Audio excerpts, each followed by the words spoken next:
There's a huge difference between taking a break and just putting things off. But when you're burnt out, overwhelmed, or uninspired, they can feel almost the same. So, how do you know if you're actually giving your mind the rest it needs, or just avoiding what you don't want to deal with? In this video, we're going to unpack the real difference between procrastination and rest. You'll learn how to recognize both, how to use rest to fuel your goals, and how to stop procrastinating in a way that feels empowering, not punishing. Let's get into it. Understanding rest versus procrastination. Rest is intentional. It's planned, nourishing, and it fills your cup so you can come back stronger. Procrastination, on the other hand, is avoidance. It feels draining over time and often leaves you feeling more stressed than before. One way to tell the difference is by how you feel afterward. Real rest leaves you feeling clearer, lighter, and more ready to focus. Procrastination usually comes with guilt, anxiety, and a sense of unfinished business that lingers in the background. The key is to be honest with yourself. Ask, is this helping me recharge, or am I hiding from something uncomfortable? That simple question can shift your entire mindset. Why we procrastinate, and what it really means. Procrastination usually isn't about laziness. It's about fear, perfectionism, overwhelm, or not knowing where to start. We delay tasks because they trigger discomfort, and our brain wants to avoid that at all costs. Once you realize that procrastination is a response to discomfort, you can start working with it instead of beating yourself up. Notice the thoughts that come up when you avoid a task. Are you afraid it won't be good enough? That you'll mess it up? That it's too much? Understanding the emotional layer underneath procrastination helps you approach it with compassion, and that makes it way easier to take the first step forward. What real rest looks like. Real rest doesn't always mean lying on the couch or scrolling on your phone. Sometimes rest is active. It's anything that restores your energy, focus, or sense of self. That could be a walk, journaling, meditating, listening to music, or even doing something fun and playful. The goal is to come back to your work with more clarity, not less.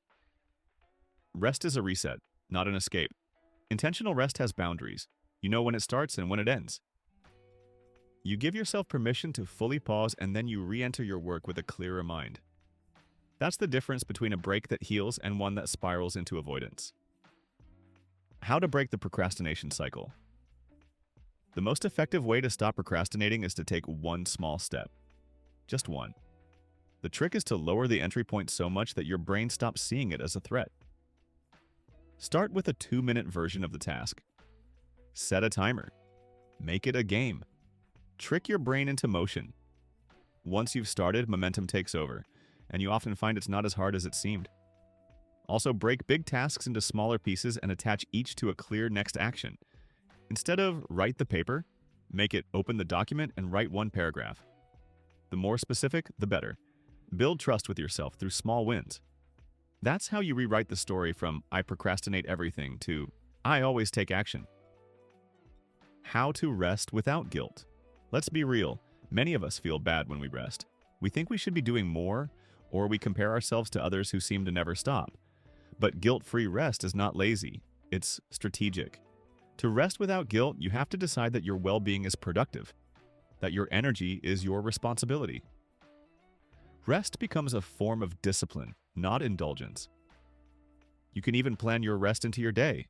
A walk after lunch, 10 minutes of quiet after a deep work session, or a full evening off.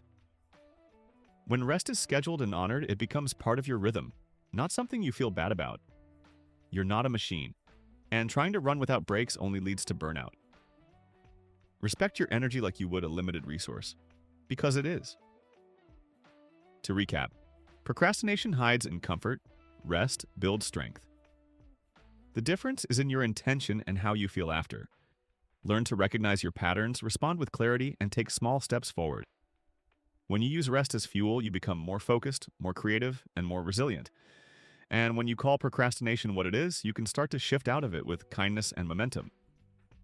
If this resonated with you, give it a like and subscribe for more tips on navigating your day with clarity and intention. And in the comments, tell me, what's one way you plan to rest or reset this week?